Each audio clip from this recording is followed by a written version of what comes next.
Pada detik yang luar biasa ini, kita bergabung dengan seorang tokoh yang sangat fenomenal, Bang Wan Harlingga. Baik. Assalamualaikum. Waalaikumsalam. Siap, Bang Udi. Ya. Saya berpikir hari ini adalah bonus demografi, ya kan, di mana usia produktif di usia 17 sampai 40 tahun itu lebih banyak jumlah pemilihnya hari ini di Kabupaten Aceh Sigil, bahkan di seluruh Indonesia. Itu adalah gerakan pemuda dan generasi milenial. Nah, saya sampaikan kepada teman-teman pemuda dimanapun setiap kegiatan-kegiatan kita. Jika pemuda hari ini bermalas-malasan, tidak berdaya, kemudian asyik tidur-tiduran, maka jangan harapkan akan hadir pemimpin-pemimpin terbaik di negeri ini ke depannya. Jadi mari kita bangkit, mari kita berusaha bersama-sama, apalagi teman-teman milenial dan pemuda.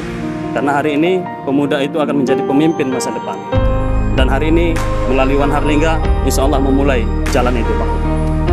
Wan Harlingga, PKS nomor 8 Dapil 9 Provinsi Aceh.